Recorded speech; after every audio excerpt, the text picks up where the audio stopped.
Welcome to प्रतियोगिता। सफलता ही हमारा लक्ष्य है और यूपीपीसीएल की सीरीज चल रही है बच्चों। और ये आपके सामने पहला क्वेश्चन, 1943 में नेताजी सुभाष चंद्र बोस ने स्वतंत्र भारत आजाद हिंद की अतःकालीन सरकार में गठन उद्घोषित किया था। इसका आंसर होगा सिंगापुर। ठीक है, सुभाष चंद्र के संबंध में, जो सुभाष चंद्र बोस जी हैं, उनके संबंध में कुछ अन्य फैक्ट। ठीक है, सुभाष चंद्र बोस का जो जन्म हुआ था 23 जनवरी, कब हुआ था? 23 जनवरी 1897, उड़ीसा कटक।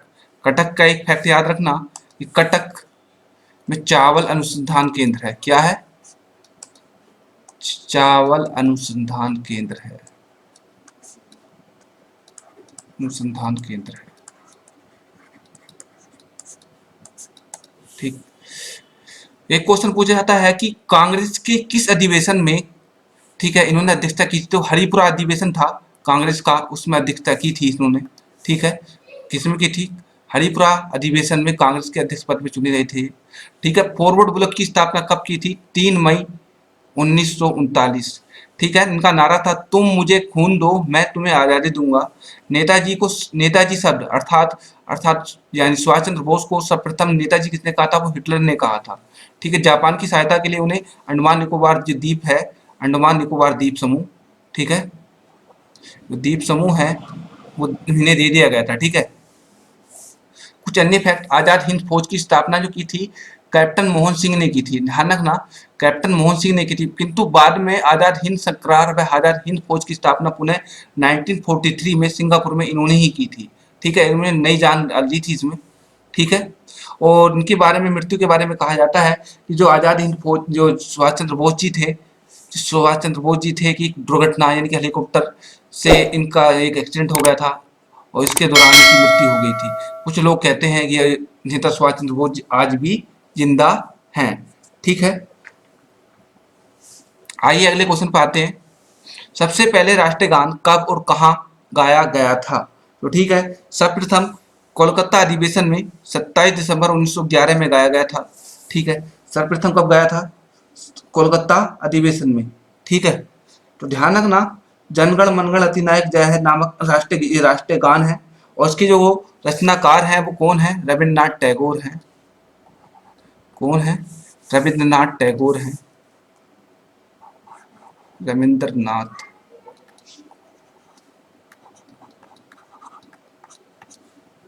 टैगोर। ठीक है, रविन्द्रनाथ टैगोर हैं।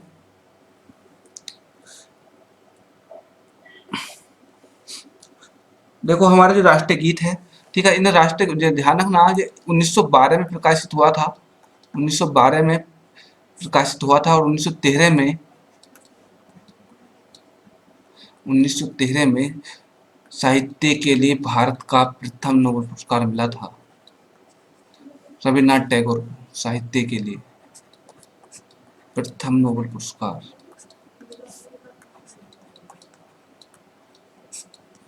प्रथम नोबेल पुरस्कार। ठीक है, जो राष्ट्रीय गीत है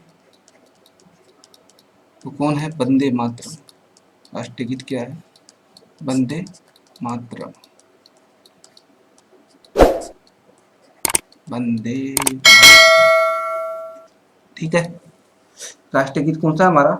वंदे मातरम। इसके जो लेखक हैं वो है बंकिम चटर्जी। कौन है? बंकिम चंद्र चटर्जी।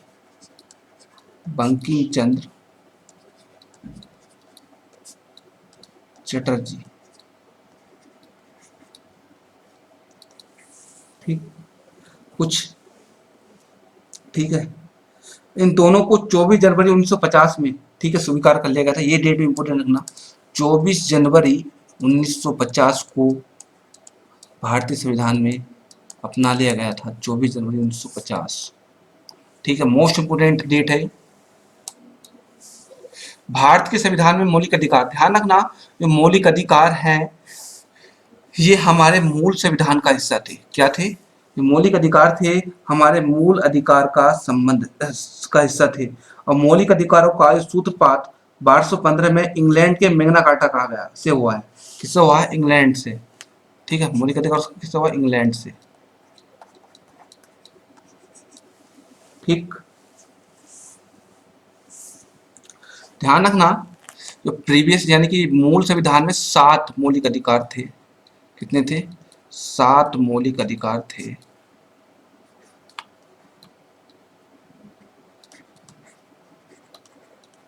और वर्तमान में 6 मौलिक अधिकार है।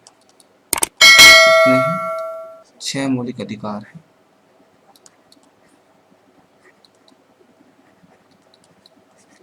ठीक, 6 मौलिक अधिकार है। ध्यान रखना, जो हमारा 44वें संविधान संशोधन द्वारा, ठीक है, 44वें संविधान संशोधन द्वारा संपत्ति का अधिकार, 44वें संविधान द्वारा, 44वें संविधान संशोधन द्वारा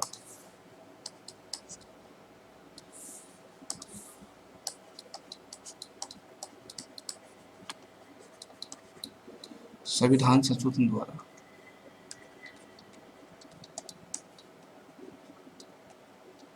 संशोधन द्वारा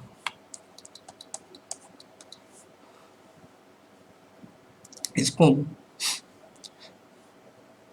इसको क्या कर दिया गया था? संवैधानिक अधिकार बना दिया गया था। संवैधानिक संवैधानिक अधिकार बना दिया गया था। अधिकार बना दिया, ये आर्टिकल 300 में आता है।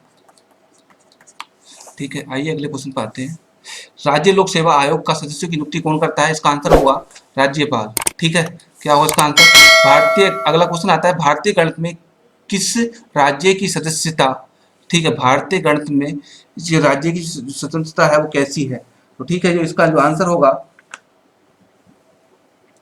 इसका आंसर होगा हमारा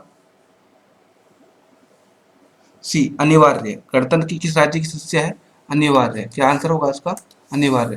अगला क्वेश्चन है, भारतीय संविधान में, भारतीय संविधान का निम्नलिखित में से कौन सा पक्ष यूएसए के संविधान के समान है? तो ध्यान रखना, तो इसका जो आंसर होगा वो होगा 46वें का बी, मौलिक अधिकार। किससे है? मौलिक अधिकार। कौन सी नदी दक्षिण भारत की गंगा कहलाती है? इसका आंसर होगा कावेरी। क्या होगा? कावेरी। किस राज्य की सीमा चीन से जुड़ी हुई है? तो इसका जो आंसर है, किससे? चीन से जुड़ी हुई है। तो इसका जो आंसर है, इसका आंसर होगा हमारा अरुणाचल प्रदेश। किससे? अरुणाचल प्रदेश। आइए अगले क्वेश्चन पे आते हैं। भारत में झूम कृषि से जुड़ी हुई वो किस कृषि जुड़ी हुई है? भारत में झूम कृषि जुड़ी है। तो झूम कृषि, देखो ध्यान रखना कि वह कृषि से, उस कृषि से अंतर्गत आती है कि जो मतलब एक बार, एक निश्चित समय के बाद उसको, भूमि को पुनः छोड़ दिया जाता है। मतलब जैसे उसको खेती कर ली, खेती करने के बाद, खेती करने के बाद मतलब उसे फिर एक मतलब उसे उपजाऊ बनाने के लिए उसे निश्चित समय के लिए छोड़ दिया जाता है। तो जो जुड़ी है वो पहाड़ी लोगों से जुड़ी है। किससे जुड़ी है? ये पहाड़ी लोगों से जुड़ी हुई है। और झूम की खेती आमतौर पर पर्वतीय राज्यों में होती है। ठीक है, वो कह रहा है एंट्रीगल फैक्ट्री कहाँ स्थित है? तो इसका जो आंसर होगा, इसका आंसर होगा पोरंबर। कहाँ पर है? पेराम्बुर। कहाँ पर है? पेराम्बुर।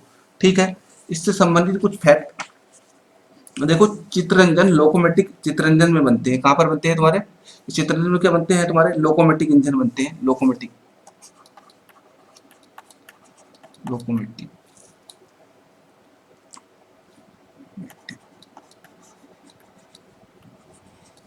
ठीक, अगर ध्यान रखना, एंट्रिकल जो तुम्हारा पोरंबो है चेन्नई में है। इसका स्थान कहाँ पर है? चेन्नई में है। कहाँ पर है? चेन्नई। क्लियर? और इससे संबंधित कुछ अन्य fact, rail coach factory Kapurthala में बनती है। रेल कोच फैक्ट्री कहाँ पर है तुम्हारी? रेल कोच फैक्ट्री कहाँ पर है तुम्हारी? कपूरथला।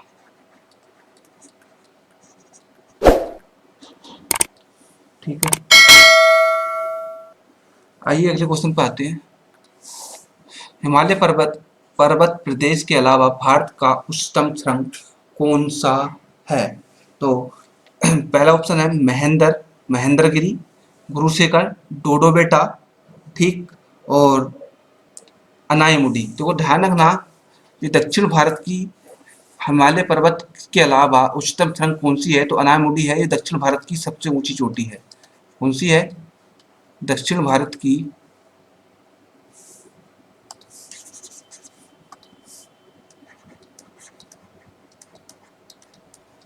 दक्षिण भारत की सबसे ऊंची चोटी, दक्षिण भारत की सबसे ऊंची चोटी, ऊंची चोटी, ठीक है। गुरुशेखर, गुरुशेखर जो है तुम्हारी, जो अरावली पर्वत है उसकी सबसे ऊंची चोटी है। अरावली, अरावली पर्वत की सबसे ऊंची चोटी, सबसे ऊंची चोटी। बात कर लेते हैं, अरावली सबसे प्राचीनतम पर्वत है। भारत का सबसे प्राचीनतम पर्वत कौन सा है? वो अरावली है। अगले क्वेश्चन पे आते हैं। ऐसे आकाशीय पिंड को जो ग्रह से बहुत छोटे होते हैं लेकिन जिनकी कक्षाएं मंगल और बृहस्पति के बीच है, कहते हैं, उसे कहते हैं एस्ट्रॉइड। क्या कहते हैं उसको? एस्ट्रॉइड। एस्ट्रॉइड को हिंदी में क्षुद्र ग्रह भी कहते हैं। क्या कहते हैं? एस्ट्रॉइड को क्षुद्र ग्रह भी कहते हैं।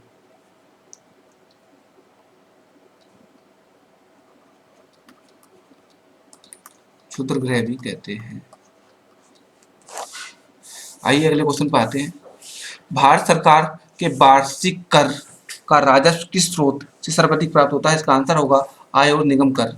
ठीक है, सशर्ते उपलब्धि प्रणालियों का निकट संबंध निम्नलिखित क्षेत्रों में से कौन सा है? निम्नलिखित क्षेत्रों में से किस क्षेत्र में है?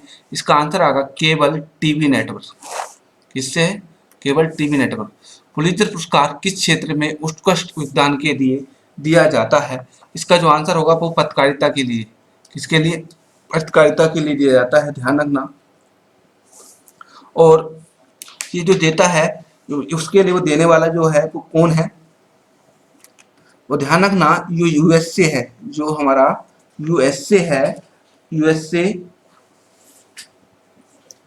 यूएसए के एक विश्वविद्यालय है, यानी कि वहाँ का एक विश्वविद्यालय है, वो संस्था देती है। यानी कि कहने का मतलब क्या है कि ये कोलंबिया की जो विश्वविद्यालय, कोलंबिया, कोलंबिया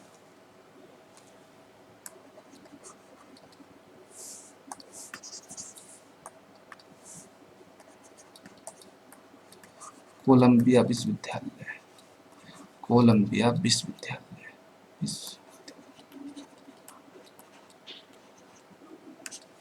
ठीक, $10,000 देती है। कितनी देती है? $10,000।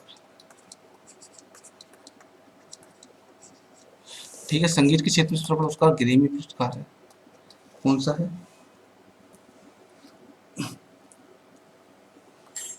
ग्रैमी पुरस्कार है। कौन सा है? ग्रैमी पुरस्कार। और ऑस्कर सबसे बड़ा पुरस्कार है सिनेमा के क्षेत्र में, ऑस्कर। ठीक है, साहित्य में तुम जानते हो नोबेल पुरस्कार है।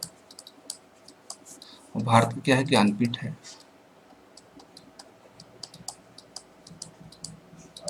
सरस्वती, सरस्वती सम्मान भी किससे संबंधित है?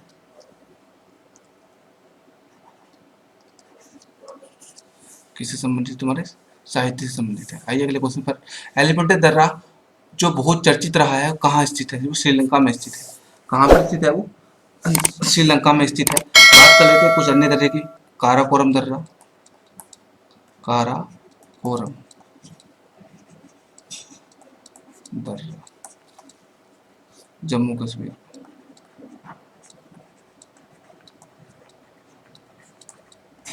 बात कर लेते हैं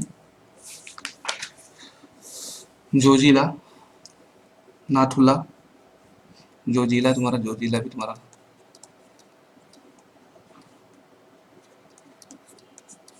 जम्मू कश्मीर में है। ठीक, ठीक है। शिवकला,